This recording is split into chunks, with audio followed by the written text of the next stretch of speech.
Deep in the tangled heart of the Amazon, where sunlight barely pierces the canopy and silence hums with unseen life, a legend was born. British explorer Percy Fawcett believed that hidden within this vast green labyrinth lay a forgotten civilization, an ancient city of gold he called Z.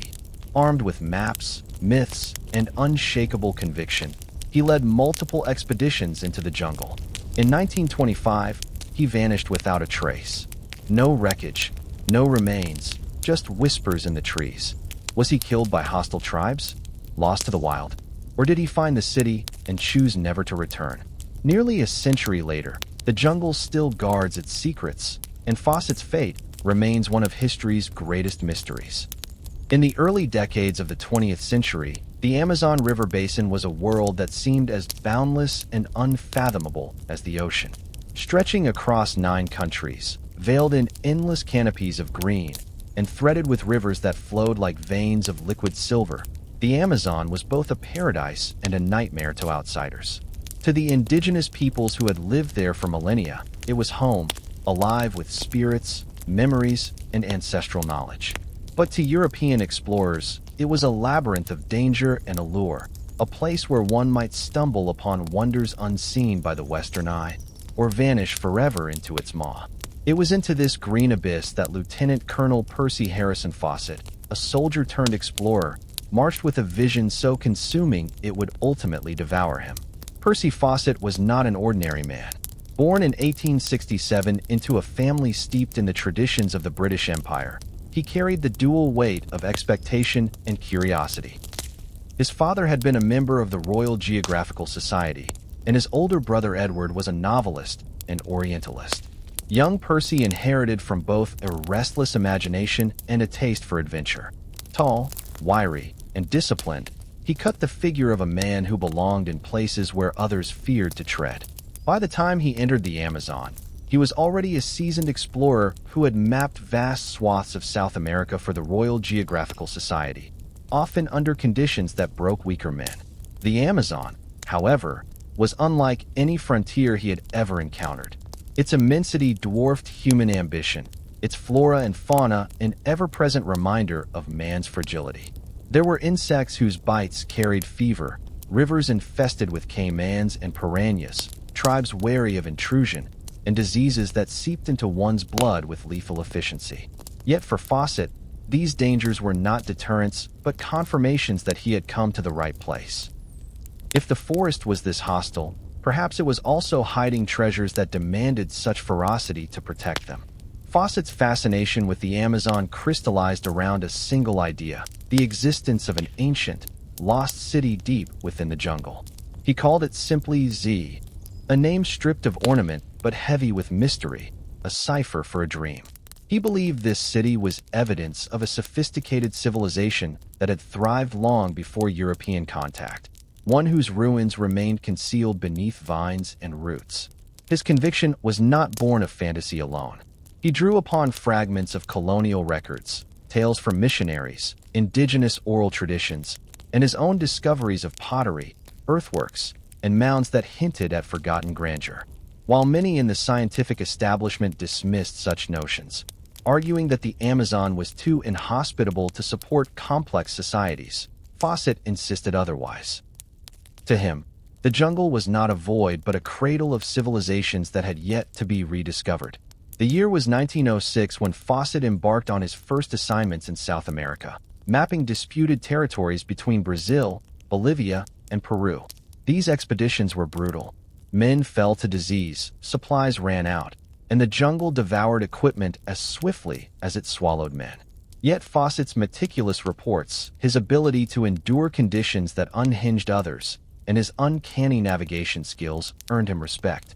By the time he conceived of his great quest for Z, he was no longer just a surveyor of lands, but a prophet of possibility. His belief in Z was fed by both evidence and imagination. In old documents like the manuscript 512, a mysterious 18th-century account stored in Rio de Janeiro's archives, he found descriptions of a stone city in the Brazilian interior, streets lined with arches, houses adorned with inscriptions, and temples rising above plazas. Though many scholars dismissed the manuscript as fantasy, Fawcett treated it as a beacon. He also spoke with indigenous guides who described remnants of ancient settlements, shards of pottery scattered in riverbanks, and mounds shaped by unseen hands. Every fragment was, to him, a tessera in the mosaic of Z.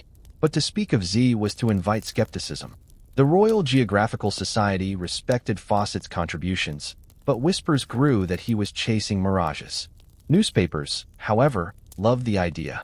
The lost city of Z captured the imagination of the public, evoking comparisons with El Dorado, Atlantis, and other mythic realms that straddled the line between history and legend.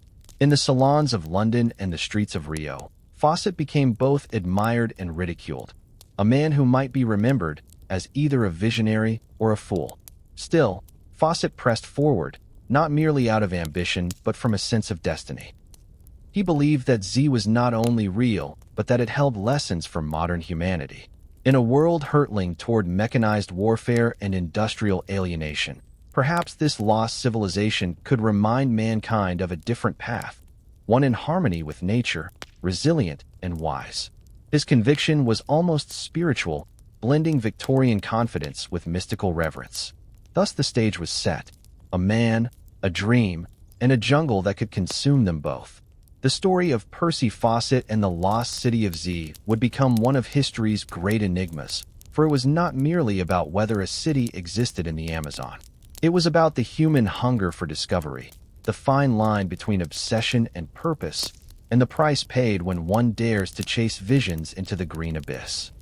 Before Percy Harrison Fawcett strode into the depths of the Amazon, he was shaped by worlds far removed from the humid jungles of South America. His life began in 1867 in Torquay, England, a seaside town where cliffs met the sea and Victorian society carried its rigid codes of duty and honor. Born to Edward Boyd Fawcett, a man with scholarly inclinations and eccentric tastes, Percy inherited an appetite for the unusual. His father was a member of the Royal Geographical Society, and this connection exposed Percy early to stories of far-off lands, adventurous expeditions, and maps that promised mystery in every uncharted corner. Fawcett's early education was unremarkable, but his restless spirit marked him as someone who would never fit into ordinary molds. He enrolled at the Royal Military Academy in Woolwich, training to become an artillery officer. Military life hardened him, instilling discipline and an endurance of hardship that would later prove invaluable in his expeditions. The military also awakened in him a fascination with precision, whether in the trajectory of a cannonball or the surveying of a line of march. Order, measurement, and discipline became anchors for his restless imagination. His first postings carried him far from England. He served in the British Army in Ceylon, modern-day Sri Lanka, a land lush with jungles, teeming with wildlife, and steeped in exotic traditions. In the tropics, he tasted adventure firsthand.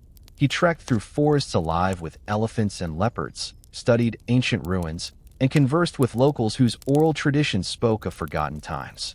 These years in Ceylon left a mark on him, for here he confronted the beauty and the danger of tropical environments. Mosquitoes and fever became familiar companions, but so too did the allure of discovery. Fawcett's temperament was peculiar. He was not a man who drank heavily or sought boisterous camaraderie like many officers. Instead, he was intensely self-disciplined, almost ascetic. He abstained from alcohol, avoided smoking, and trained his body relentlessly. His endurance bordered on the superhuman. Where others faltered, he pressed forward with quiet resolve, a trait that would earn him both admiration and resentment. His companions often found him aloof, demanding, and intolerant of weakness. Yet in the jungle, such severity could mean the difference between survival and death. During his years in the military, Fawcett cultivated not only physical resilience, but also an eye for the mystical. He dabbled in spiritualism, fascinated by unseen worlds and ancient mysteries. These interests would later color his interpretations of the Amazon, where indigenous legends of spirits and cities intermingled with his own visions of hidden civilizations. His imagination was never entirely separate from his pursuit of fact. Instead, the two merged in a way that made him both a scientist and a dreamer. By the turn of the century, Fawcett had begun to move beyond his role as a soldier into that of an explorer. He sought to join the Royal Geographical Society, not merely as an inherited connection from his father, but as an active contributor. To do so, he needed training in surveying and cartography, the bedrock skills of any true explorer. The RGS offered him this opportunity. Under their tutelage, Fawcett mastered the art of navigation, using sextants, compasses, and the stars to plot positions with accuracy. In the dense jungles or open deserts, where landmarks disappeared and compasses faltered, such skills were lifelines. It was at the RGS that Fawcett began to mingle with the intellectual elite of exploration. Maps still contained vast blank spaces in the early 20th century, and explorers were seen as heroes who risked everything to fill them. Fawcett, with his military rigor and personal discipline, quickly became recognized as someone who could push into the most inhospitable regions. His meticulousness appealed to scientific institutions, while his aura of mystery intrigued the public. His personal life, though quieter, was equally significant. He married Nina Agnes Patterson, a woman of patience and strength who would become both his supporter and his anchor. Nina understood Percy's restless spirit and endured the long absences his expeditions demanded. Their correspondence revealed not only affection, but also the tension between duty to family and the inexorable pull of the unknown. Nina often acted as a guardian of his legacy, preserving his writings and encouraging his dreams even when others doubted him. By the time he accepted assignments in South America in 1906, Percy Fawcett was fully forged, a soldier hardened by discipline, an explorer trained in science, and a mystic compelled by visions of hidden truths. He carried within him a rare combination of traits: the precision of a surveyor, the endurance of a soldier, the imagination of a dreamer, and the conviction of a prophet. Such qualities made him uniquely suited to confront the Amazon. Yet they also seeded the obsession that would lead him to gamble everything: family, reputation, and life itself, on the search for the lost city of Z. The making of Percy Fawcett was not accidental. It was a convergence of empire, family, and personal temperament. The British Empire needed men to map and measure. His upbringing steeped him in stories of exploration, and his own personality demanded that he seek frontiers where others saw only peril. By the time he embarked upon his first Amazonian expeditions, the world had crafted him into precisely the kind of man who would see a whisper of ruins in the forest and dedicate his life to uncovering them. What made him extraordinary was not only his endurance or skill, but the way he blurred the lines between rational science and mythic imagination. For Fawcett, maps were never just maps. They were gateways to mysteries. Forests were not simply vegetation. They were veils concealing civilizations. He was, in many ways, the last of the Victorian adventurers, men who believed they could bend the world to their will. Yet he also carried in him the seeds of the modern explorer, curious not only about geography, but about culture, history, and humanity's forgotten past. Thus, when Fawcett first stepped into South America, he was not merely an English officer with a compass. He was a man who had been prepared by destiny, convinced that his life's purpose was bound to the jungle's secrets. The making of an explorer was complete. Ahead lay the trials that would test whether he was a visionary destined to discover Z, or a doomed dreamer fated to vanish into the abyss. The year was 1906, and the Royal Geographical Society entrusted Percy Fawcett with an assignment that would alter not only his career, but the entire trajectory of his life. South America, with its sweeping jungles, mighty rivers, and unmapped borders, was still a land that confounded Europe's hunger for order. Lines on maps had to be settled with precision, for behind them lurked questions of sovereignty, trade, and empire. It was here, in the contested region between Bolivia, Brazil, and Peru, that Fawcett was first sent. The Amazon was not just geography, it was myth. Even by the early 20th century, its reputation echoed through Europe as a place both of abundance and death. The forests were said to swallow men whole, the rivers to surge with monsters, and the insects to carry fevers capable of decimating armies. Yet the jungle also promised riches, rubber, minerals, and land to be claimed. For the governments of South America, borders needed clarity to prevent wars. For For the scientific world, new discoveries beckoned. For Fawcett, the Amazon represented the greatest of all frontiers. The assignment called for surveying. Fawcett would map the headwaters of rivers, establish coordinates, and act as the impartial authority in disputes between nations. It was grueling, technical work. Yet for Fawcett, it was also something more, a summons. The blank spaces on the map drew him like a flame, and he felt that every tree concealed whispers of civilizations forgotten by time.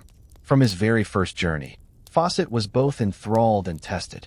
The jungle was unlike anything he had known, even in Ceylon. Its canopy was a cathedral of green, blotting out the sun, while beneath it seethed a world alive with constant motion, ants cutting leaves in endless files, birds shrieking unseen from the branches, jaguars slipping silently through shadows.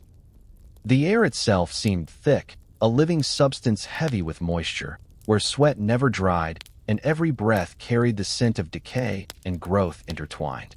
Travel was agony. Men hacked through undergrowth with machetes that dulled within hours. Feet rotted in boots, soaked by constant river crossings.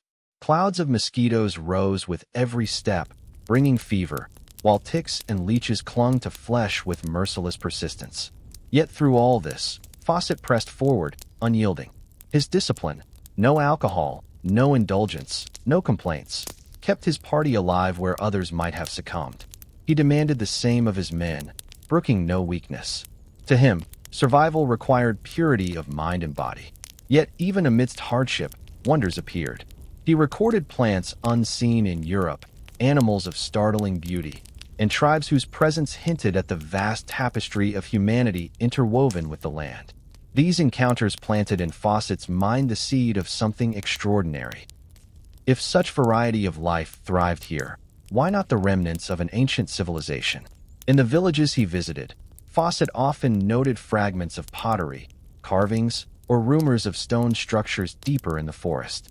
To the European imagination, the Amazon was seen as a wilderness incapable of sustaining great societies, a place where tribes might dwell but empires could not rise.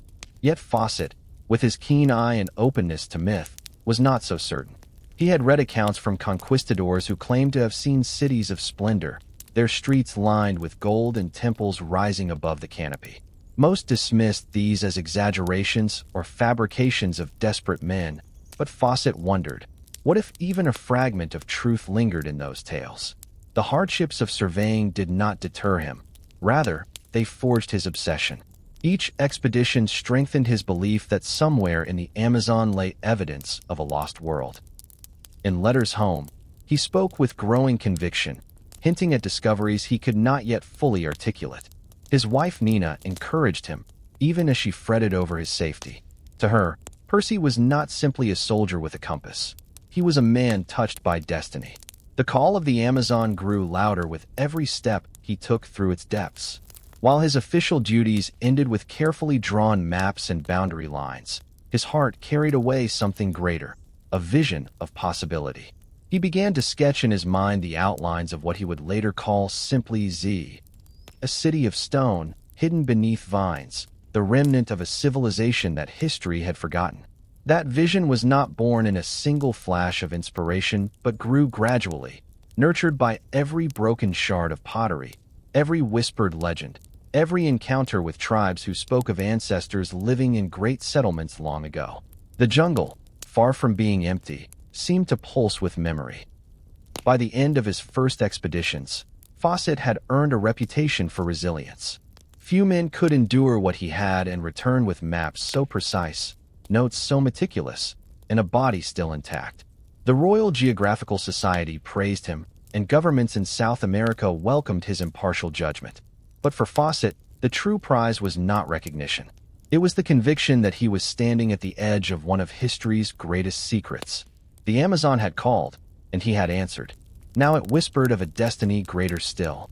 Ahead lay not only rivers to be mapped, but mysteries to be unraveled.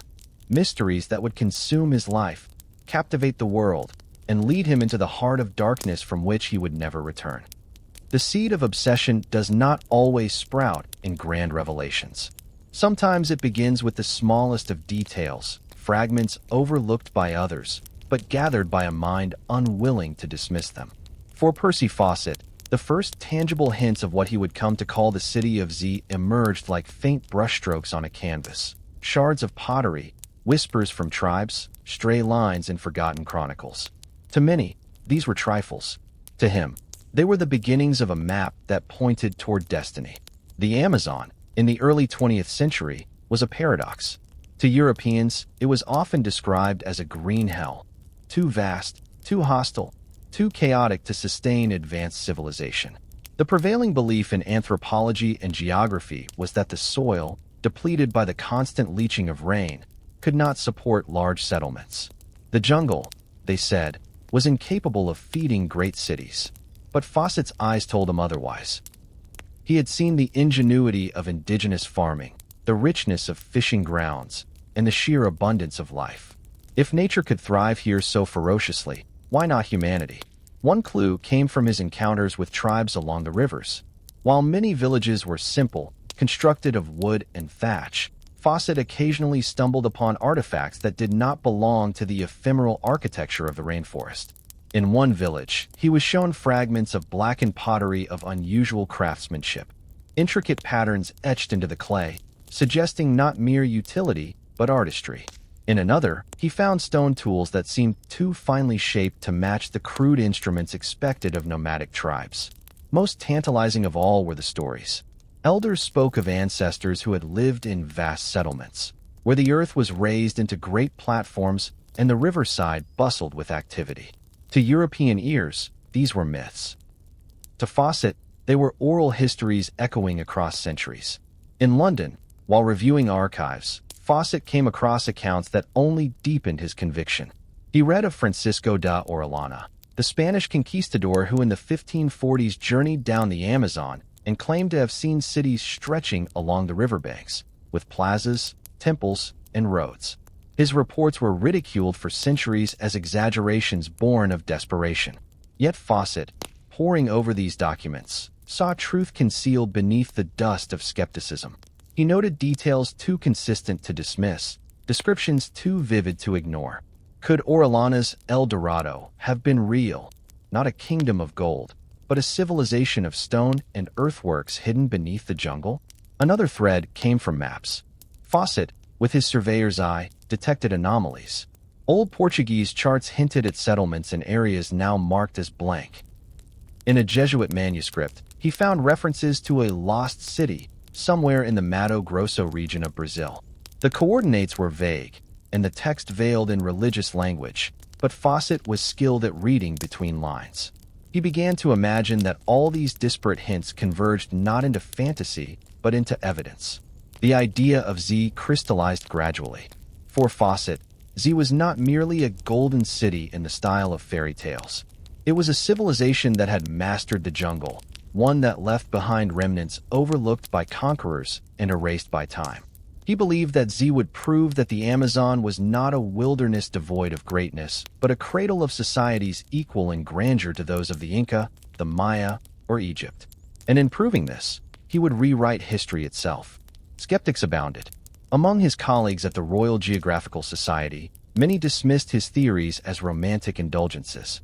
The soil, they argued, could not sustain agriculture for more than a season. Great cities required stone, and stone was scarce in the basin. Fawcett's insistence on lost civilizations was, to them, no different than chasing dragons. Yet their dismissal only strengthened his resolve. Fawcett was a man who thrived on proving others wrong. He believed that true discovery demanded both courage and the willingness to defy consensus. Each expedition into the Amazon provided new tantalizing fragments. He found ancient roads, straight as arrows, cutting through undergrowth where no modern settlement existed. He heard of mounds and geometric earthworks buried beneath vines. He examined shards of painted ceramics unlike those of neighboring tribes. To the scientific establishment, these were curiosities. To Fawcett, they were the fingerprints of Z. His notebooks began to fill with sketches, coordinates, and half-coded references to the lost city. To protect his secret, he often obscured details, fearful that rivals might steal his prize. Only his wife Nina knew the extent of his obsession. In letters to her, he wrote of destiny, of the need to persevere, of the glory awaiting them when he revealed to the world that the Amazon was not a void but a treasury of human achievement. She, his anchor, encouraged him, even when others ridiculed his dreams. The First World War would soon interrupt his pursuits, dragging him back to Europe and to battlefields scarred by mud and blood. But even amidst the thunder of artillery and the carnage of trench warfare, the vision of Z remained in his heart. The war might demand his body, but the jungle still claimed his soul. When he returned, he would not come back as the same man. The war would harden him, sharpen his sense of mortality, and deepen his conviction that life demanded great purpose. And so, when he returned to South America after the guns of Europe fell silent, he was no longer merely searching for a city. He was searching for vindication, immortality, and a legacy that could stand against the erosion of time. The clues of Z were faint, but to Percy Fawcett, they glowed like embers in the darkness. He was determined to fan them into flame, no matter the cost. When the guns of Europe roared in 1914, Percy Fawcett, who had spent years threading rivers and jungles, found himself summoned back to a world drenched in smoke and steel. The Amazon had been his proving ground, but the trenches of the Western Front would become his crucible. He was 50 at the outbreak of the Great War, older than many of the men he would command, but his experience, discipline, and unshakable calm made him invaluable to the British Army. For a man accustomed to the silence of jungles, the cacophony of mechanized slaughter seemed a grotesque inversion of nature's law. Fawcett served as an artillery officer, directing the thunder of guns with the same precision he had once used to chart rivers. His mathematical mind, honed on surveyor's instruments, found grim purpose in calculating trajectories and ranges. Yet no calculation could soften the horror. He watched men torn apart by shrapnel, drowned in mud, or crushed under the relentlessness of industrial war. Still, he remained unbroken. Those who served with him described him as cool-headed, almost unervingly serene amidst chaos, as though his spirit were tethered to something beyond the battlefield. The war altered him in profound ways. He had long believed in discipline and self-control, but the scale of destruction reinforced his conviction that humanity was teetering on the edge of madness. He began to see civilization itself as fragile, a veneer stretched thin over primal violence. If Europe, with all its science, cathedrals, and culture, could descend into barbarism, then perhaps the truest lessons of human endurance were to be found not in capitals and parliaments, but in the margins, in the wilderness, in places where survival was tested without artillery or gas, but with hunger, disease, and will. The death of friends and comrades weighed heavily. Letters to his wife Nina carried both tenderness and grim recognition of mortality. He confessed that the war made him long for the Amazon, where dangers, though great, felt purer. Better to fall in the jungle, he mused, than to rot in the trenches. Nina, steadfast as always, wrote back with encouragement. She reminded him of Z, of the destiny he had sketched for himself long before the war's eruption. For both of them, the vision of the lost city became more than curiosity. It became a guiding star through darkness. His reputation in the army grew. Despite his age, he was admired for his stamina and courage. Younger officers often marveled that a man in his 50s could march as tirelessly as men half his age. He earned respect not through theatrics, but through steadiness. When shells rained and others panicked, Fawcett's calm voice restored order. That composure, tested in mud and fire, deepened his belief that he had a destiny beyond survival, that he was meant to uncover truths hidden from the complacent world. The war also hardened his skepticism of institutions. He watched generals send waves of men to their deaths for gains measured in yards. He saw how governments clung to propaganda while truth drowned in blood. If such leaders could be wrong on matters of life and death, why should the academic establishment be trusted in its dismissal of Z? He resolved more fiercely than ever that discovery could not be left to committees or skeptics. It belonged to individuals with vision and courage, men like himself. By the time the war ended in 1918, Fawcett had been marked by trauma, yet also sharpened by purpose. He had stared into the abyss of modern destruction and emerged with an intensified hunger to pursue something greater than himself. The loss of millions in Europe only magnified the urgency of his mission. Life was short, fragile, and often wasted. He would not squander his remaining years on caution or hesitation. Returning to civilian life, he seemed restless in a world eager to rebuild. He was not content to fade into obscurity or rest on his service record. Instead, he turned again to his notes, his maps, and the fragments of evidence he had gathered before the war. Z had not disappeared. It waited. More than ever, he believed he was chosen to find it. Friends noticed a shift in him. He spoke of Z with a conviction that bordered on religious faith. To some, he seemed almost a prophet, declaring that a great civilization lay hidden in the green labyrinth. The war had stripped him of illusions about humanity's progress, but it had also convinced him that greatness, once revealed, could inspire a new understanding of human potential. Z was no longer just an archaeological theory. It was a redemption story, a way to prove that humanity's destiny was not destruction but creation. Thus, when Percy Fawcett returned to South America after the war, he did so with the clarity of a man who had survived hell and refused to waste what time remained. Every hardship endured in the jungle, every mosquito bite and fever, seemed preferable to the mud-churned slaughter fields of Europe. He had faced death in two worlds. Now he would pursue immortality in one. The war had shaped him, but it had not broken him. It had burned away doubt and left behind only the steel of obsession. Fawcett would return to the Amazon not as a wanderer or mere surveyor, but as a man on a mission ordained by destiny. The jungle would either yield its secrets or claim him forever. The cannons of Europe had fallen silent, but Percy Fawcett's inner drumbeat only grew louder. The war had left him restless, haunted by visions of slaughter, and yet sharpened with renewed clarity. For him, the jungle, with all its terrors and mysteries, offered not despair but purpose. It was not the chaos of mindless artillery, but the raw theater of survival, where danger, however fierce, was honest. And so, when the opportunity arose to return to South America, he embraced it with the fervor of a pilgrim answering a sacred call. His reputation preceded him.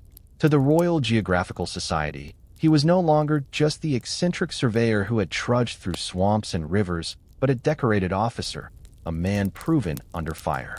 Yet the same society still looked upon his theories of lost cities with polite skepticism.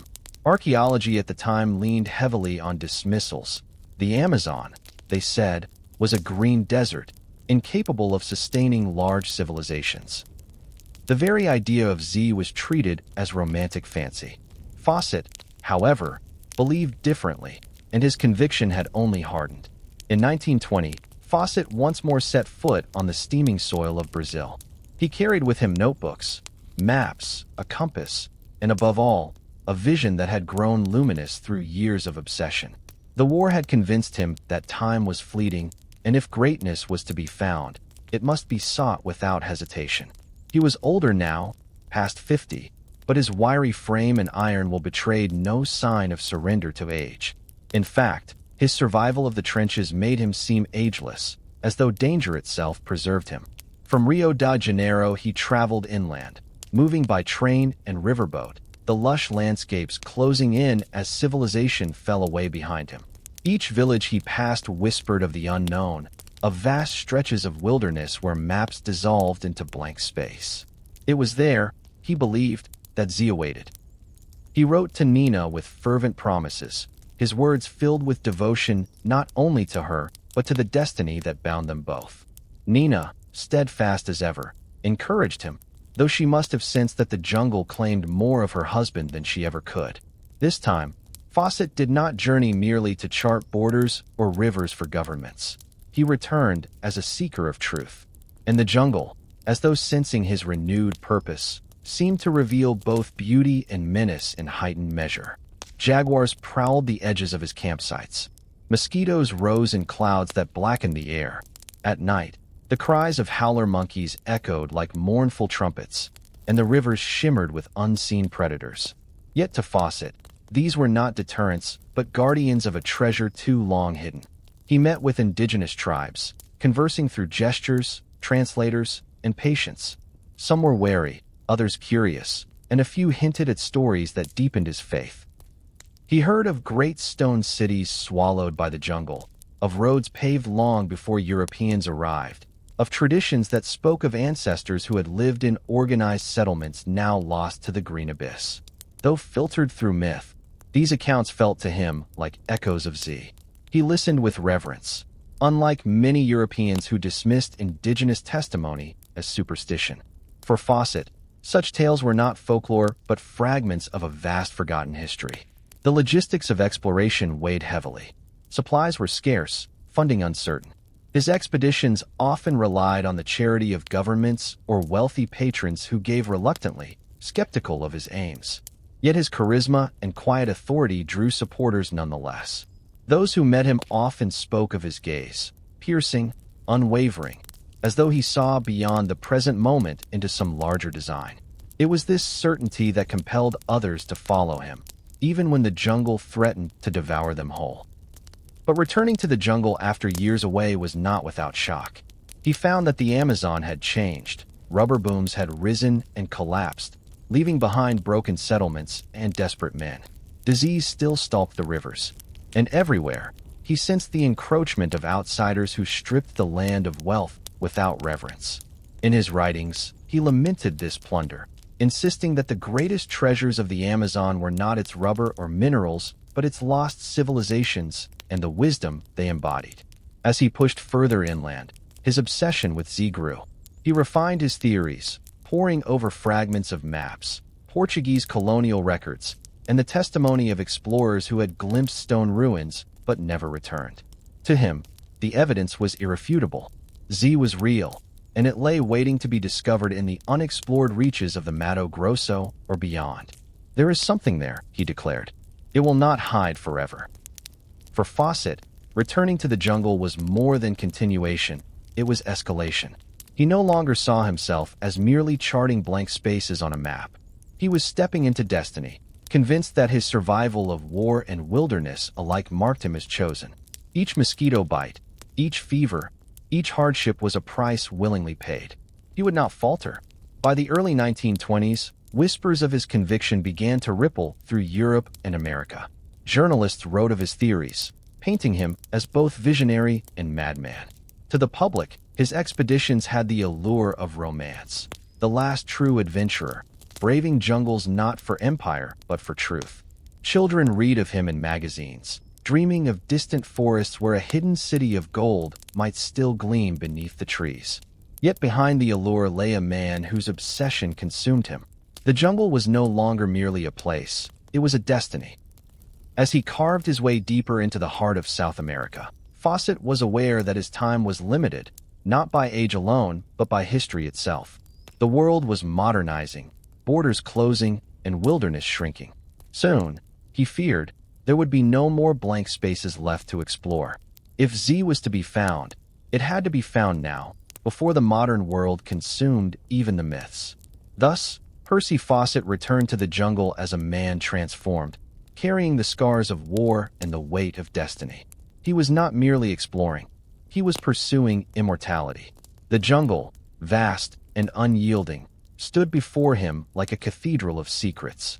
He had entered its nave before. Now he meant to reach its altar. For centuries, the Amazon had been a stage for tales so wild they bordered on the fantastic. From the earliest days of conquest, explorers spoke of kingdoms of unimaginable wealth, of warrior women, of cities built from gleaming stone. Most of Europe dismissed these stories as fabrications, yet they persisted, woven into the fabric of both indigenous memory and the fevered dreams of outsiders who came to plunder. Percy Fawcett, unlike most of his contemporaries, did not scoff.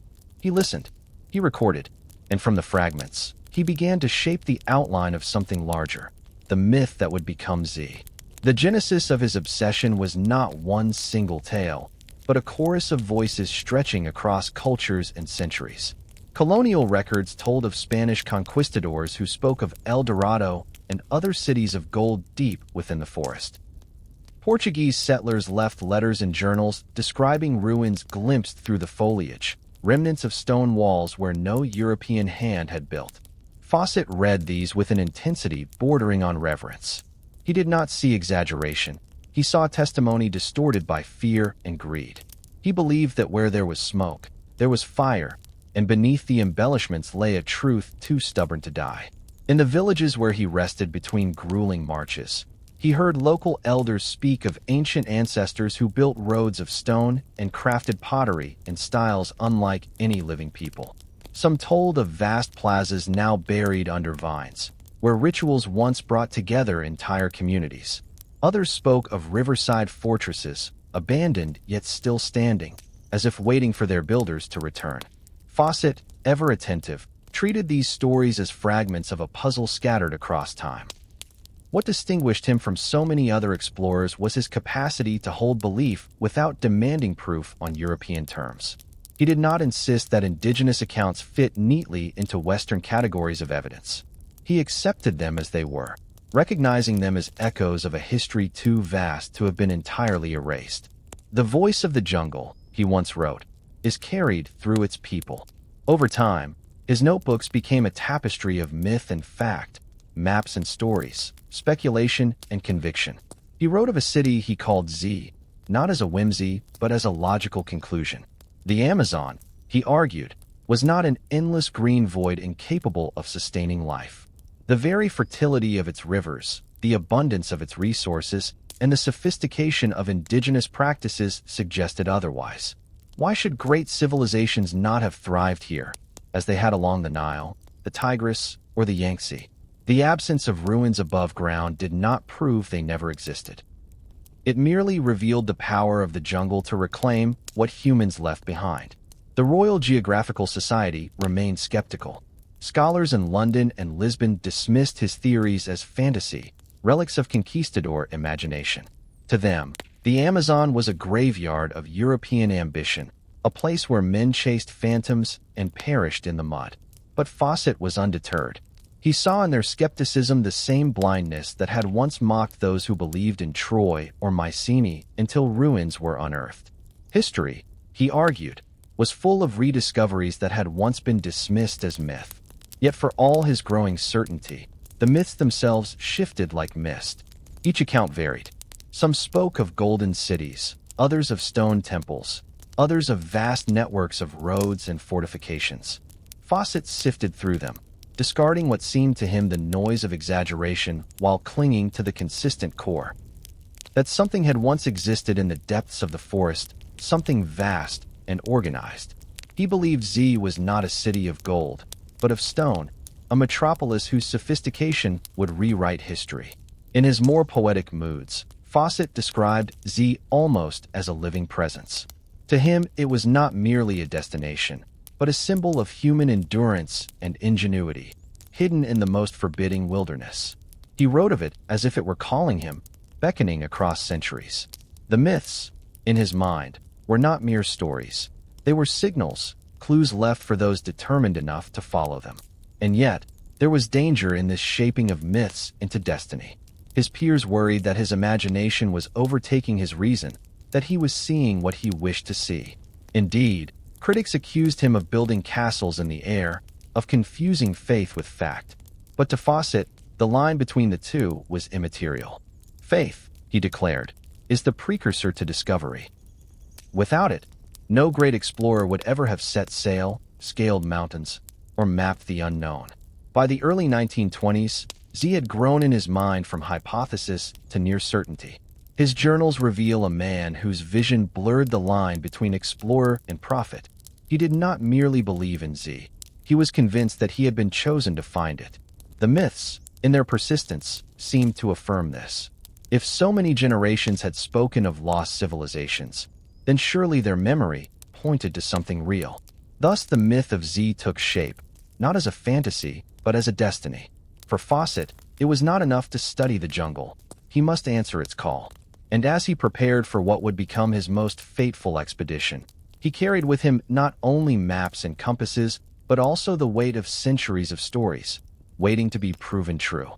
As Percy Fawcett's obsession with the lost city of Z deepened, his circle of influence began to widen.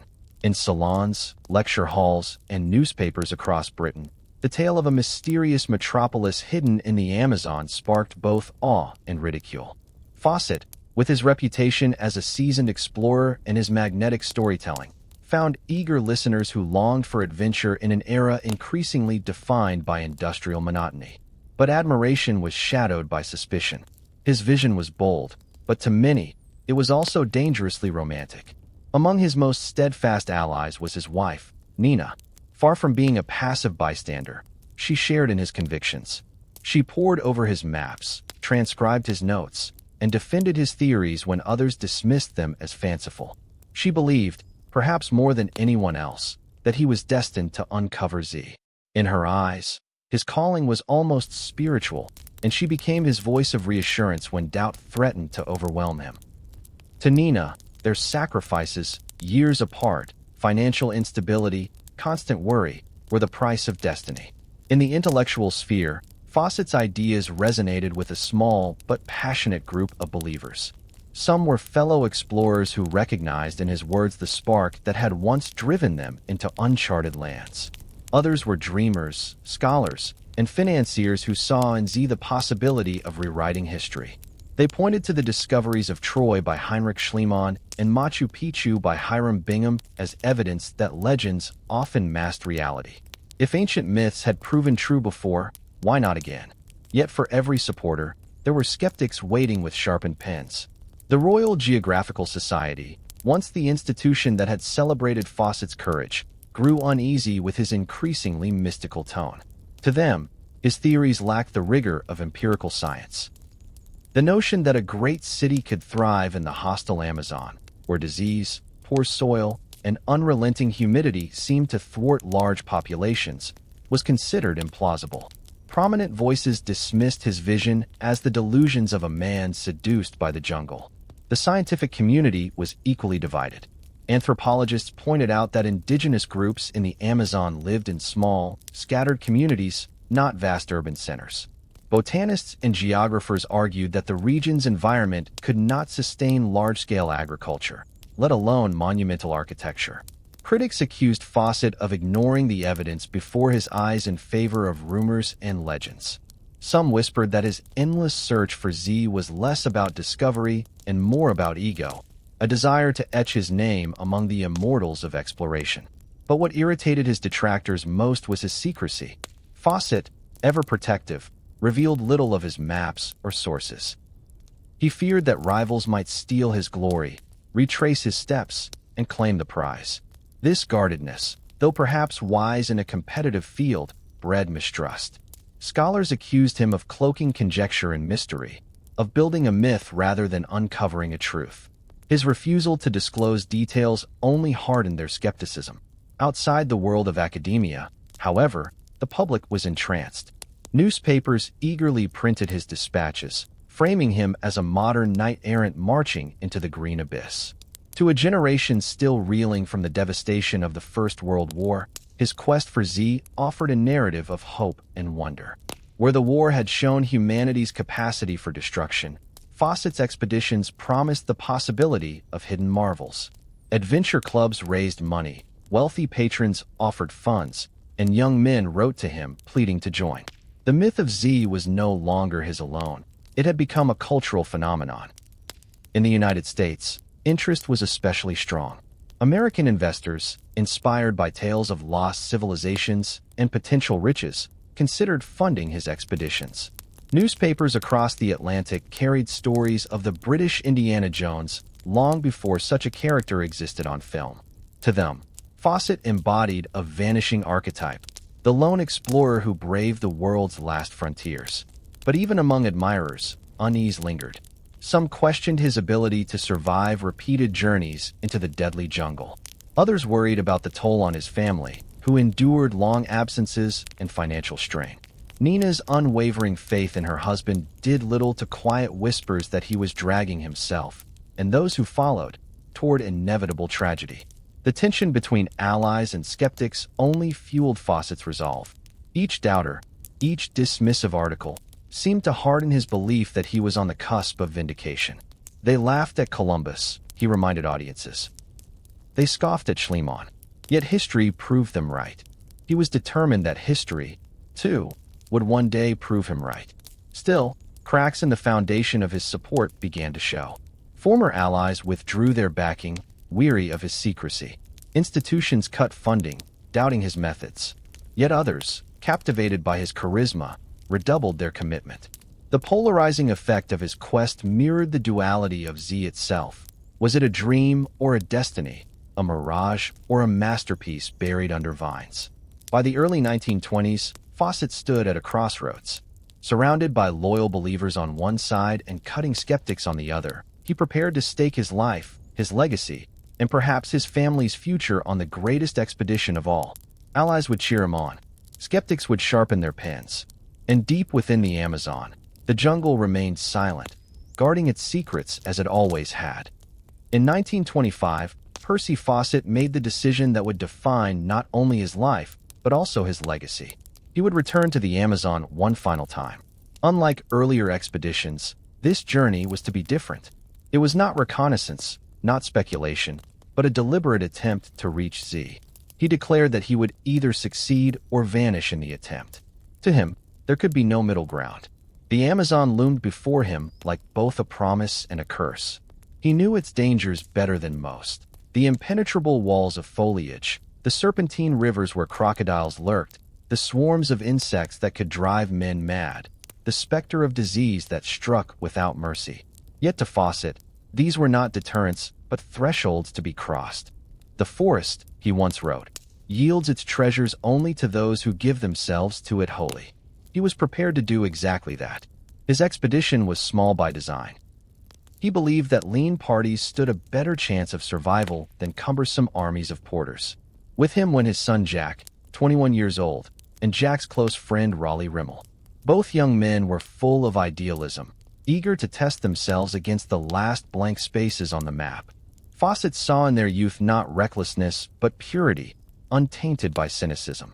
He insisted they were the right companions for the journey, bound by loyalty and family ties.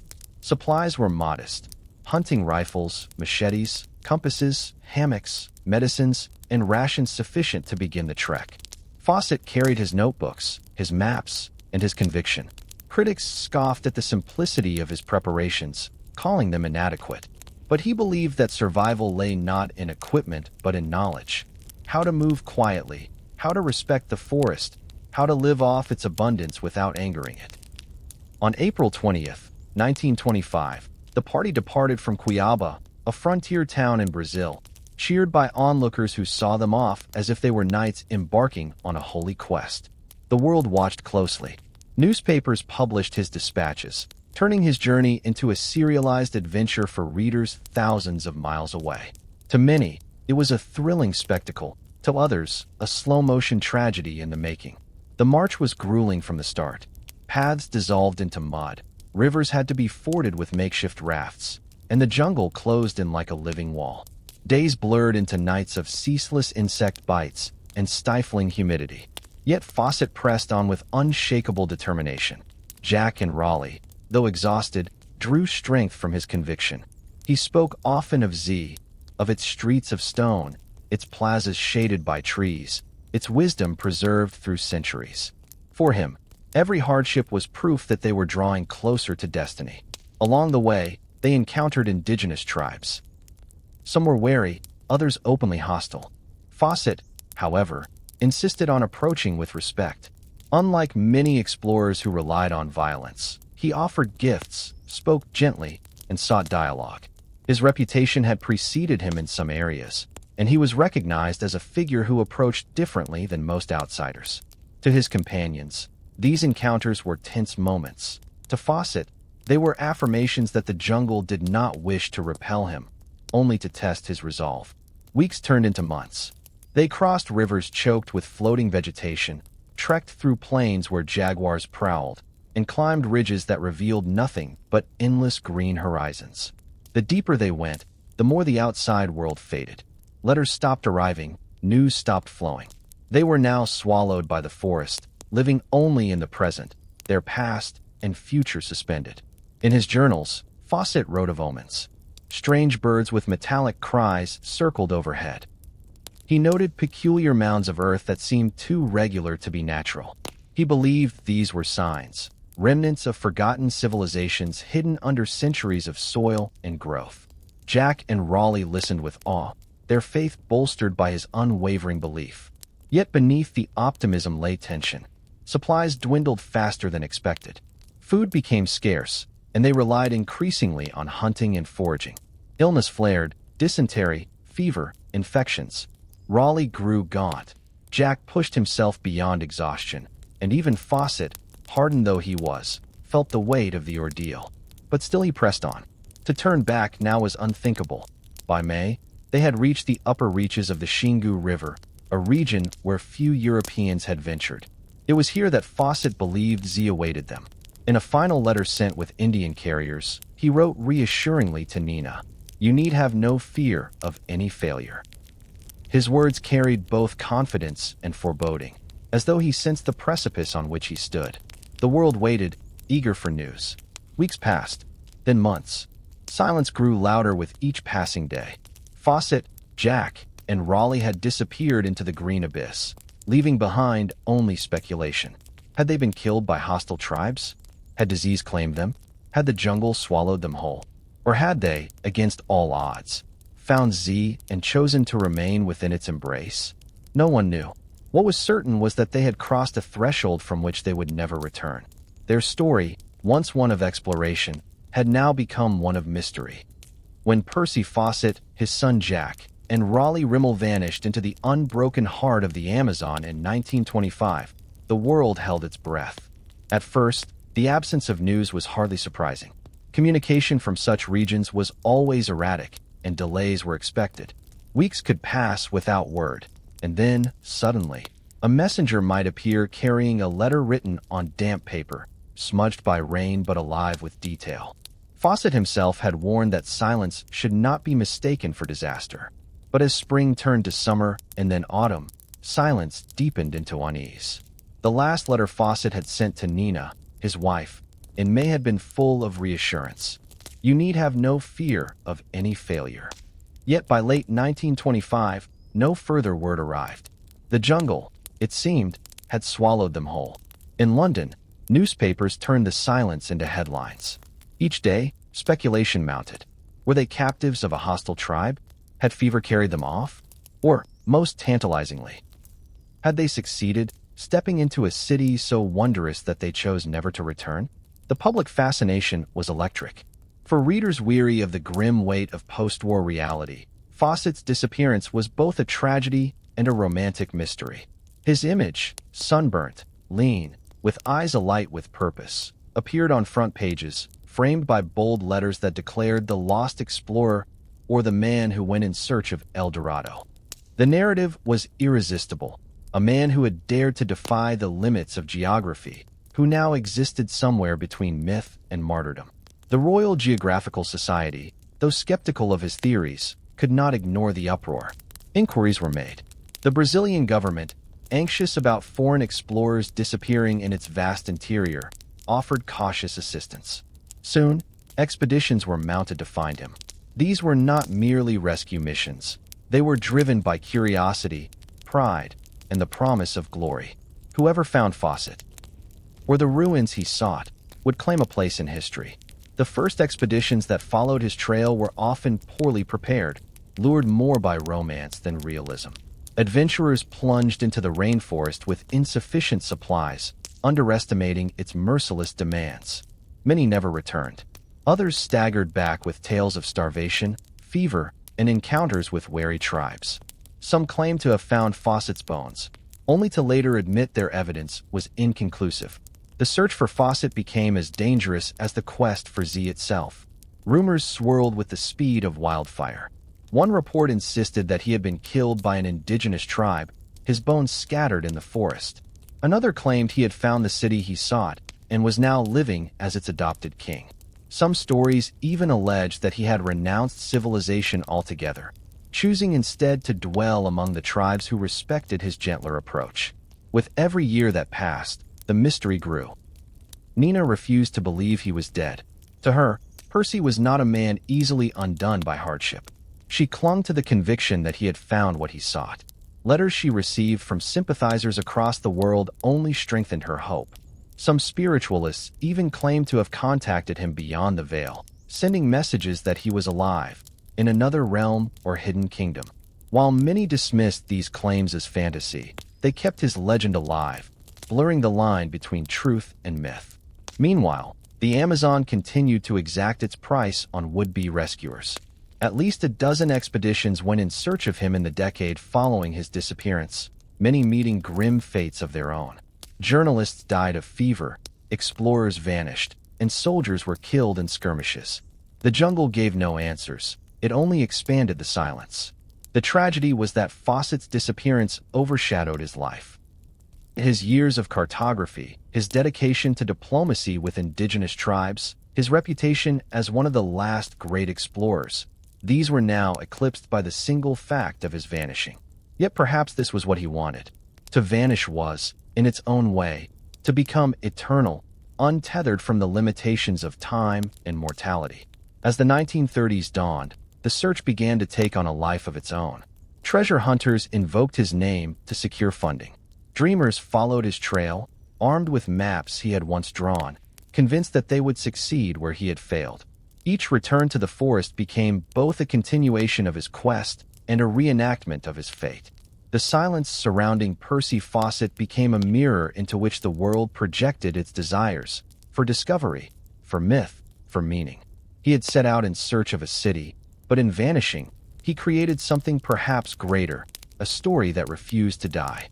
The disappearance of Percy Fawcett, his son Jack, and Raleigh Rimmel did more than confound the scientific world. It ignited the imagination of millions. In the absence of certainty, myth rushed in to fill the void. Fawcett's silence became a story, retold in newspapers, campfire whispers, and even children's adventure novels. Each retelling was less concerned with facts and more with wonder, making him a living legend long after he had vanished. In the Britain of the late 1920s and early 1930s, the country was still healing from the scars of the First World War. The war had stripped Europe of its optimism and cast long shadows of grief across an entire generation. Against that backdrop, Fawcett's story resonated deeply. Here was a man who had stepped beyond the trenches and mud of modernity into the last true wilderness of the earth. He had gone where maps ended, into a realm that seemed untouched by both progress and despair. For a weary public, the narrative offered something intoxicating, the possibility that magic and mystery still existed. Newspapers fanned the flames. The London Times, the Daily Mail, and countless tabloids speculated endlessly on his fate. One headline might declare him dead, another would suggest he had discovered a lost city of gold, and yet another would hint that he had ascended into some mystical kingdom hidden in the jungle. Each version gained traction because people wanted to believe. In taverns and parlors, men debated whether he was alive, while schoolboys traced his route in atlases and dreamed of joining expeditions. In Brazil, the myth took on its own dimension. Fawcett had always been respected there, not only as a skilled cartographer, but also as a man who showed unusual respect for indigenous peoples. Many Brazilians, particularly in frontier towns near Mato Grosso, spun stories of tribes sheltering him and his companions, or of him ruling a hidden community deep in the forest. For them, the possibility that he had chosen to remain among the people of the Amazon seemed both plausible and poetic. The legend was amplified by a surge of spiritualist movements in Europe and America. Mediums claimed to have contacted Fawcett beyond the material world, offering cryptic messages that he was alive and thriving in a hidden dimension. One seance supposedly produced a message from Jack, telling Mina not to grieve. While skeptics dismissed such claims as exploitative, others found comfort in them.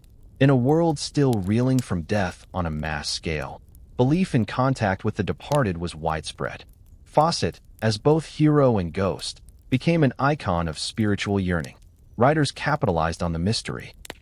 Adventure novels of the interwar years often borrowed from his story, portraying fearless explorers who disappeared into jungles guarding cities of unimaginable wealth. Some thinly disguised him as their protagonist. Children's pulp magazines in Britain and America published serialized tales inspired by his expeditions, sparking a generation of young dreamers who would later become explorers, anthropologists, and novelists themselves. Hollywood, too, flirted with the legend. Though no major studio ever filmed Fawcett's life during his lifetime, his story influenced the archetype of the Stoic, daring jungle adventurer, an image that would echo through decades of cinema. The rugged figure in khakis with a compass and machete owes as much to Fawcett's myth as to any historical figure. But behind the romance, there was a darker fascination. The Amazon was increasingly portrayed as a place where civilization ended and something more primal began.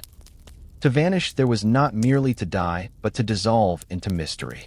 Fawcett's disappearance was not seen as a failure, but as an ascension, a transformation into myth. He became less a man and more a symbol of courage, of folly, of humanity's hunger for the unknown. Meanwhile, his family carried the weight of his legend. Nina Fawcett, steadfast in her belief that Percy lived, often spoke publicly about her conviction. She insisted that he had found something extraordinary, though perhaps not in the way the public imagined. Her quiet dignity kept his name alive, while also binding her own fate to his absence. For Jack's younger siblings, the myth was bittersweet. They were proud of their father and brother, but they lived under the shadow of a story that never ended. The 1930s and 40s saw renewed waves of search expeditions, each undertaken by men inspired as much by legend as by science.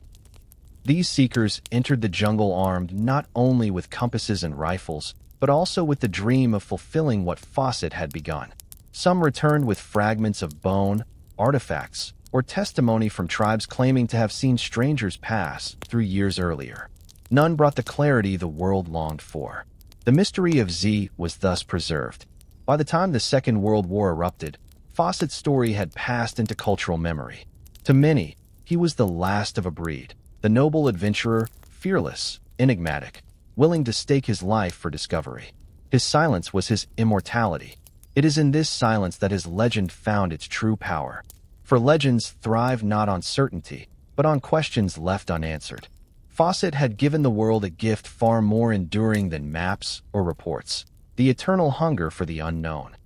When the guns of Europe roared again in 1939, the story of Percy Fawcett slipped into the background. The Second World War consumed headlines, hearts, and the collective imagination. Yet even as the world turned its attention to battlefields in France, Russia, and the Pacific, the legend of the lost explorer did not vanish. Instead, it entered a quieter phase, simmering beneath the surface, waiting for a world once again ready to dream. In Britain, the outbreak of war meant that resources, manpower, and attention were focused entirely on survival. The young men who might have once fantasized about joining expeditions into the Amazon now found themselves conscripted, carrying rifles across deserts or trudging through bomb-shattered cities. Adventure was no longer a choice. It was a mandate. In this climate, the tale of Fawcett became less about imminent discovery and more about nostalgic memory. Newspapers still occasionally published speculative stories about his fate, but they were quickly overshadowed by casualty reports and dispatches from the front. Yet war had a curious way of breathing new life into Fawcett's myth. To soldiers huddled in trenches, the story of a man who had stepped willingly into danger, and perhaps found something beyond, was strangely comforting. Letters from servicemen occasionally mention him, comparing their own uncertainty with Fawcett's disappearance. If he could stride into the unknown, perhaps they too could endure the uncertainties of war. Meanwhile, Brazil, officially neutral until 1942 and later aligned with the Allies, remained geographically far from Europe's battlefields but not untouched by global conflict. The Amazon basin itself became strategically significant, supplying rubber to Allied forces after Asian sources were cut off. Thousands of workers, known as rubber soldiers, were sent into the jungle to harvest latex. For some of them, Fawcett's story resurfaced like a half-remembered prayer. They whispered of the Englishmen who had once vanished into the same forests, perhaps still alive in a hidden paradise beyond the rivers they navigated. The anthropological world, too, shifted during wartime. Expeditions were curtailed, but scholars continued to study indigenous tribes from afar. Reports from missionaries and government agents occasionally referenced tales of white men seen deep in the jungle decades earlier. These scraps were often linked, sometimes desperately, to Fawcett's fate. A British consul in Brazil in 1943 even forwarded such stories back to London, though officials had little time to investigate them. In spiritualist circles, interest in Fawcett persisted with unusual intensity. As bombs fell on London, seances multiplied, and mediums once again claimed to contact the explorer across the Vale. To grieving families who had lost sons and husbands in combat, Fawcett's lingering mystery became symbolic. He was not only an explorer, but also a reminder that disappearance need not mean annihilation, that somewhere, somehow, a loved one might endure. In this way, his story was woven into the wider culture of wartime loss. After the war, the world was forever changed. Empires crumbled, new powers rose, and scientific frontiers shifted from earthly exploration to atomic energy and space. The jungle seemed, for a time, almost old-fashioned, a relic of an earlier era of discovery. Yet even in this transformed world, Fawcett's mystery retained its allure. In the late 1940s and early 1950s, renewed interest flickered among both academics and adventurers. Some former soldiers, restless after years of war, saw the Amazon as their next frontier. Expedition proposals to retrace Fawcett's steps were once again drafted, though most lacked funding or official support. It was during this post-war period that the legend of the White Indian tribes gained traction. Reports circulated of fair-skinned natives in the Brazilian interior, fueling speculation that Fawcett's descendants might still live among them. These stories often proved exaggerated or entirely fabricated, yet they tapped into a longing that transcended rationality. The notion that Fawcett's line might continue, hidden from civilization but thriving in an untouched world, was irresistible. Nina Fawcett, by then an elderly woman, remained steadfast in her belief that her husband lived on. Even as decades passed, she refused to accept his death. Her faith, while heartbreaking, gave the legend its emotional anchor. Each time a rumor surfaced, journalists would seek her out, and her words carried a weight that scholars and skeptics could not easily dismiss.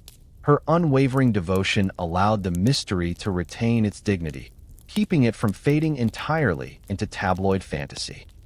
As the Cold War dawned, exploration itself began to take on new symbolic weight.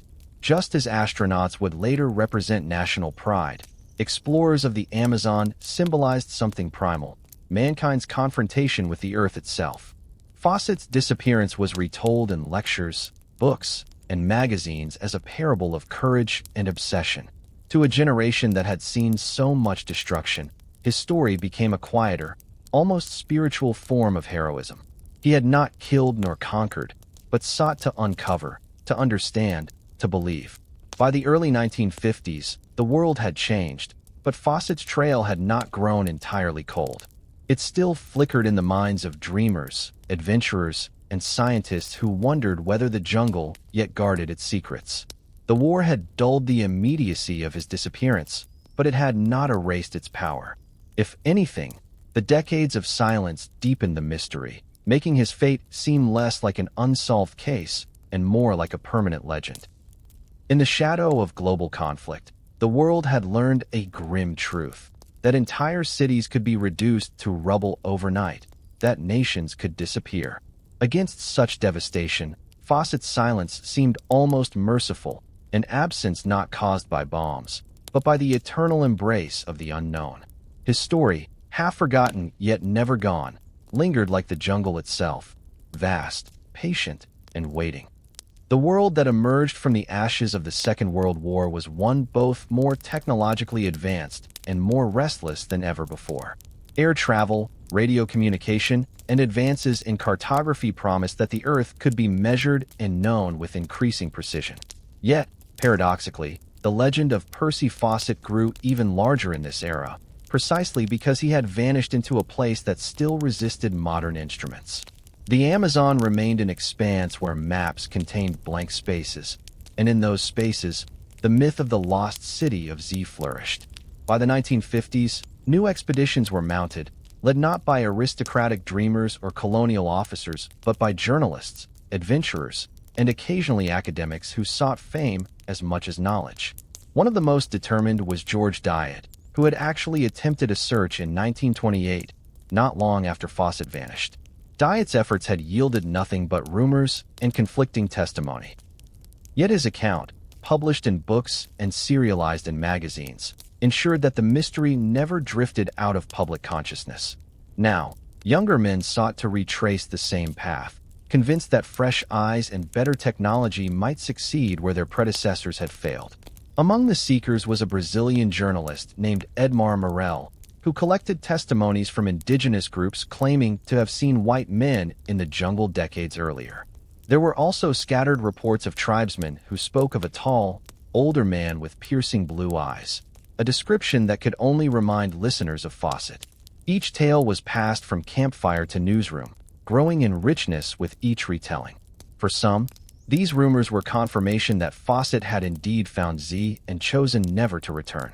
For others, they were cruel mirages that preyed on hope. The mid-20th century was also a time when anthropology was gaining new respect as an academic field. Researchers increasingly understood that indigenous oral traditions contained kernels of historical truth, even if cloaked in metaphor. Expeditions began to record myths that spoke of ancient stone cities swallowed by the forest, of ancestors who had lived in houses of shining walls. While most scholars cautioned against interpreting these as literal references to Z, the stories nonetheless lent credibility to the notion that the Amazon had once hosted complex civilizations. In Britain, the Fawcett family continued to hold the torch of belief. Jack Fawcett, Percy's son, had vanished with him, and the younger generations of the family carried the emotional weight of that loss. Nina Fawcett, aging but still resolute, continued to grant interviews in which she insisted that her husband and son lived on in the jungle. Her persistence lent the story an aura of tragic romance that reporters found irresistible. Each new expedition, no matter how minor, was framed in headlines as a potential breakthrough that might finally deliver answers to a grieving widow. The Cold War added another dimension. Just as the United States and Soviet Union competed in space exploration, there was a subtler competition in terrestrial exploration. Soviet anthropologists and geographers occasionally expressed interest in the Amazon, both for its natural resources and its potential to embarrass Western explorers by achieving what they could not. The notion of uncovering a lost civilization in South America carried geopolitical undertones, transforming Fawcett's mystery into more than a private obsession. It became, in some quarters, a matter of national prestige. Popular culture eagerly fed on the legend. Magazines such as Life and National Geographic published stories that mixed fact with exotic imagery. Comic books and adventure serials loosely based on Fawcett's disappearance thrilled young audiences. The lost city of Z became a flexible symbol, sometimes imagined as a jungle El Dorado of gold, other times as a spiritual utopia untouched by modern corruption. The ambiguity was part of its power, allowing it to reflect the hopes and anxieties of each new generation. In the 1960s and 70s, a wave of countercultural movements brought fresh interpretations. To some, Fawcett was no longer a colonial officer in search of conquest, but a prophet-like figure seeking a purer way of life. Rumors circulated of communes inspired by his example, people who believed that deep in the Amazon, beyond the touch of modern civilization, a different world still thrived. These reinterpretations blurred fact and fantasy, but ensured that the story remained alive in the cultural imagination.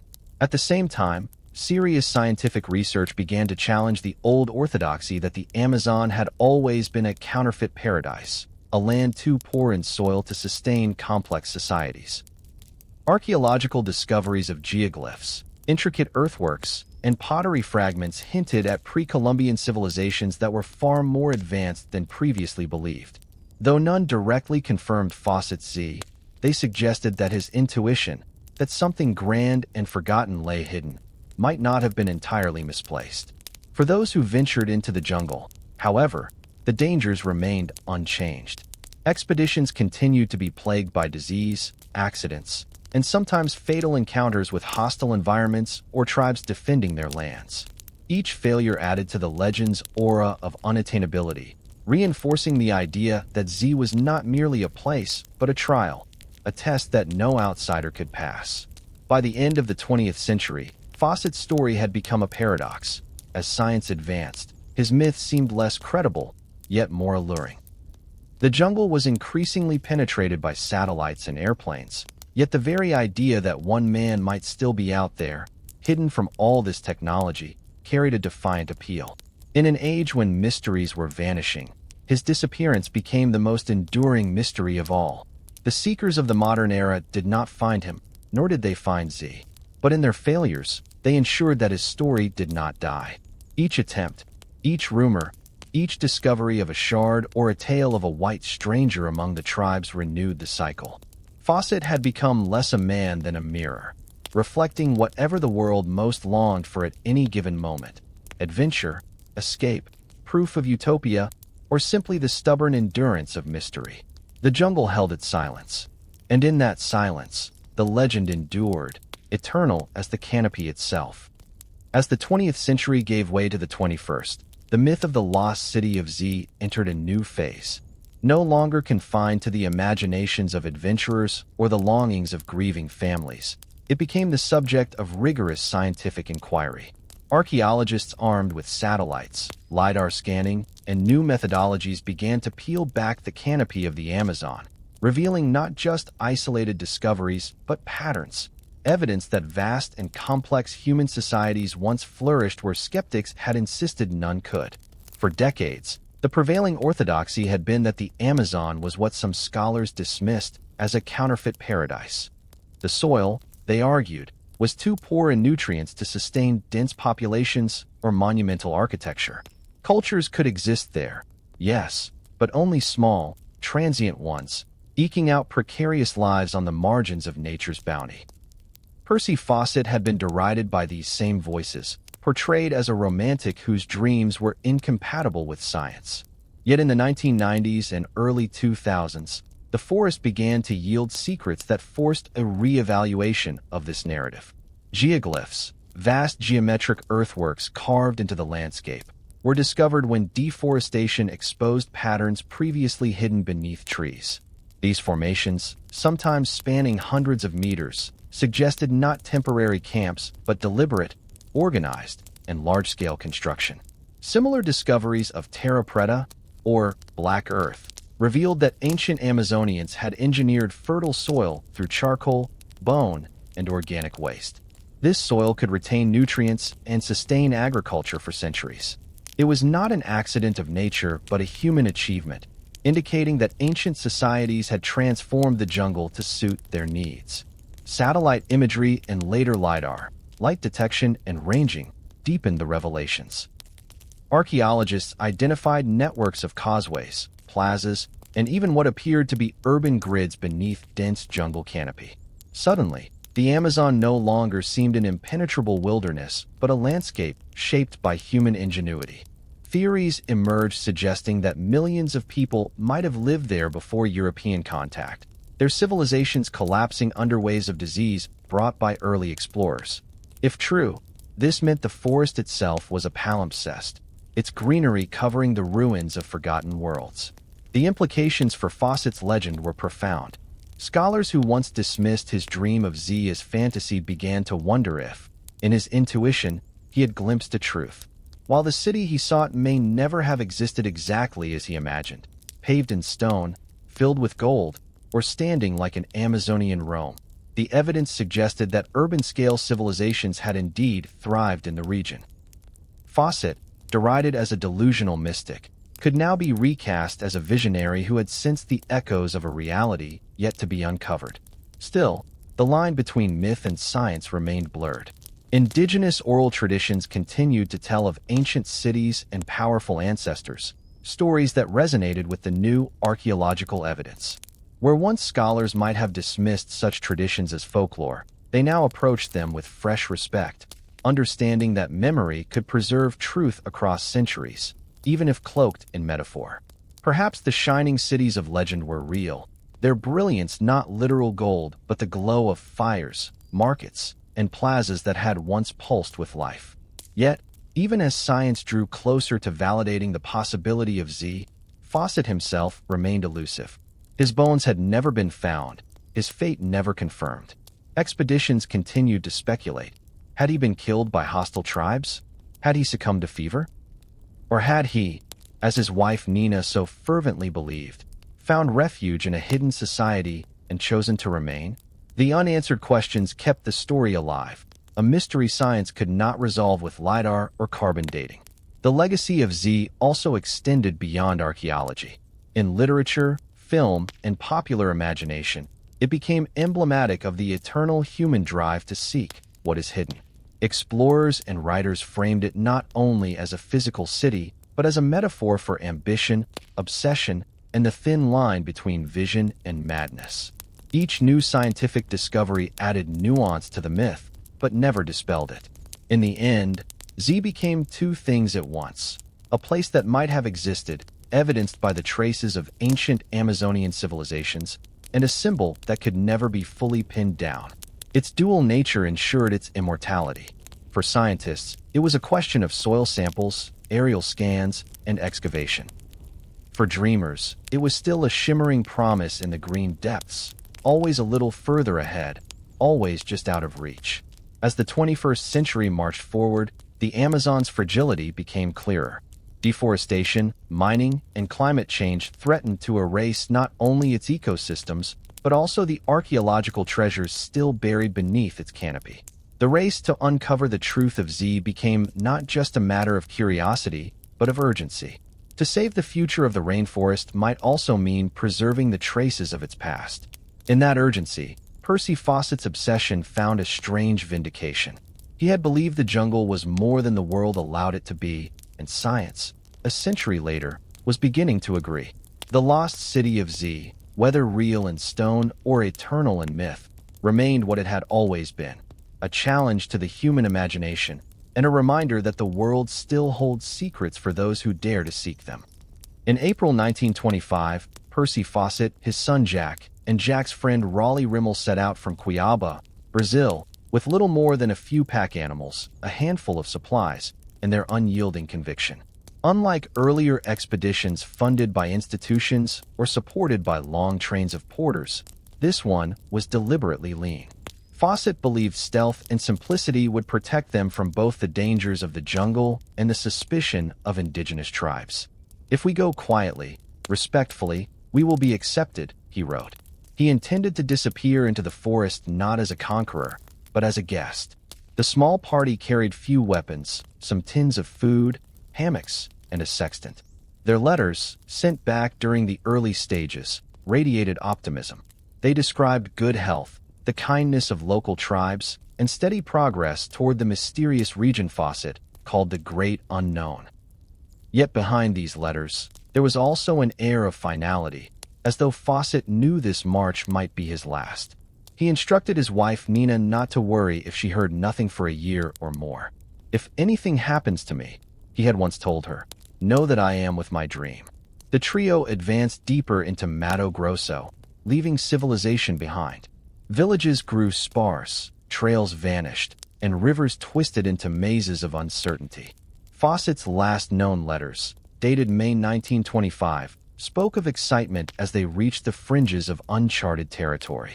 The last eyewitnesses saw them crossing the upper Xingu region, welcomed by a tribe near what would later be called Dead Horse Camp.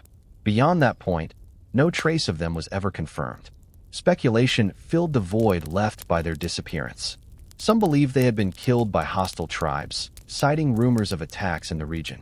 Others suggested disease, starvation, or drowning had claimed them. More fantastical theories proposed that they had found Z and chosen never to return, perhaps joining a hidden society deep within the jungle. The absence of bodies, artifacts, or conclusive evidence allowed every possibility to flourish. Expeditions mounted in the following decades uncovered little beyond hearsay. Bones presented as Fawcett's were later disproved. Rumors persisted, but nothing settled the question. For Nina Fawcett, the mystery became her life's shadow. She refused to believe her husband was dead, insisting until her own passing that he had survived, perhaps as a revered figure in a lost community. She held seances, consulted mediums, and corresponded with adventurers who claimed to have clues. To her, Percy's silence was not an end, but a continuation. She framed his disappearance not as tragedy, but as triumph. The explorer had gone where few dared and become one with the dream he had pursued all his life. For the world, his vanishing crystallized the allure of the lost city of Z. Without confirmation, the story remained suspended between history and legend. Fawcett's disappearance turned him into an icon of obsession, courage, and mystery. To some, he was a fool undone by arrogance. To others, a visionary who glimpsed truths before his time. His son Jack, equally lost, lent the story an added poignancy. The legacy of exploration swallowed not just one man, but a family line. The legend lived on in countless expeditions. From the 1930s onward, adventurers, treasure hunters, and even military missions entered the Amazon in search of Fawcett or his city. Many returned empty-handed. Some did not return at all. Each failure deepened the aura of danger, as though the jungle itself was determined to guard its secrets. The Amazon became not merely a setting but a character in the myth, its green silence the last word in a dialogue that began with Fawcett's quest. In later years, authors and filmmakers drew on his story, blending fact with fiction until the lost city of Z belonged as much to imagination as to geography. The name, Fawcett, became shorthand for the archetypal explorer, fearless, stubborn, and consumed by a vision larger than life. His fate remained one of exploration's greatest unsolved riddles, echoing other legendary vanishings like that of Amelia Earhart. And yet, as archaeology advanced, hints emerged that Fawcett's belief was not delusion but foresight. Evidence of ancient Amazonian civilizations suggested he had been right in principle, if not in detail. He may not have found Z, but Z, or something akin to it, had existed. The jungle had been home to cities, roads, and cultures erased by time, disease, and conquest.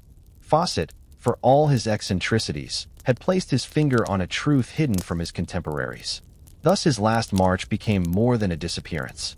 It became a parable of human ambition colliding with nature, of obsession tested against reality, of dreams that outlived the dreamer. In his silence, Fawcett spoke louder than any report he might have published.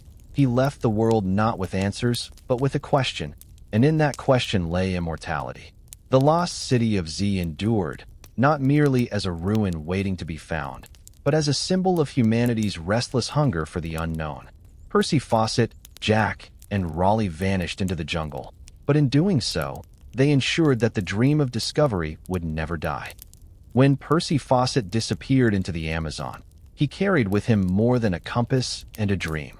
He carried the essence of humanity's eternal yearning to push against the boundaries of the known. His fate, unresolved and enigmatic, transformed him from a mere explorer into a legend. The silence that followed his last letters was not emptiness, but a resonant echo, reminding the world that some mysteries are greater in their unanswered state than in their resolution. The story of Fawcett and the lost city of Z endures because it inhabits the fertile space between history and myth. It reminds us that exploration is not only about uncovering new lands or unearthing ruins. It is about confronting the unknown within ourselves. Fawcett's obsession was both his strength and his undoing. To some, he was reckless, ignoring danger and disregarding warnings. To others, he was a prophet, decades ahead of his time in believing that the Amazon had once been home to advanced civilizations. His disappearance left room for both interpretations, allowing generations to project their own desires and fears onto his story. The Amazon itself became the final arbiter of his tale. Vast, inscrutable, and unforgiving, it resisted the intrusions of outsiders and preserved its secrets with a green, impenetrable silence. That resistance elevated Fawcett's journey into a mythic struggle, man against nature, dream against reality. In the end, it was not conquest that defined him, but surrender. By vanishing, he became part of the very mystery he sought, woven into the jungle's fabric as one of its secrets. What makes his story endure is not whether Z existed in the form he imagined, but the possibility that it might have. In recent decades, archaeological discoveries of geoglyphs, ancient roads, and signs of large populations across the Amazon have given new weight to Fawcett's vision. He may not have found his city of gold, but he glimpsed a truth others dismissed. That human civilization is older, richer, and more diverse than we often acknowledge. His dream was not folly, but foresight, though he paid the ultimate price for chasing it. There is something deeply human in his obsession. Each of us carries a version of Z, a dream, a hope, a vision that lies beyond the edges of certainty. For some, it is a scientific breakthrough. For others, a personal transformation. Fawcett's tale reminds us that to pursue such a dream is to risk everything, including failure, ridicule, or disappearance into obscurity. Yet without those who dare, humanity would remain stagnant. Exploration, whether of lands, ideas, or the self, demands courage and sacrifice. Fawcett's disappearance left his story unfinished, but perhaps that is fitting. To conclude it neatly would rob it of its power. The unanswered question, what became of him, his son, and his companion, keeps the story alive. Each theory, each rumor, each expedition that follows in his footsteps adds another layer to the myth. It is a reminder that some stories do not end. They evolve, carried forward by the imaginations of those who inherit them. In the end, Fawcett became more than an explorer. He became a symbol of humanity's restless spirit, its longing for worlds unseen and truths unproven. His march into the jungle was also a march into legend, and in that legend lies his immortality. The lost city of Z may or may not exist as he envisioned it, but it has become real in another sense. It lives wherever human beings believe in the possibility of wonder, wherever they look at a blank space on a map, literal or metaphorical, and feel the urge to go beyond. Fawcett vanished, but the dream did not. And perhaps that is the greatest legacy of all, that the search itself is as vital as the discovery, and that sometimes the truest cities of gold are the ones built not of stone, but of imagination.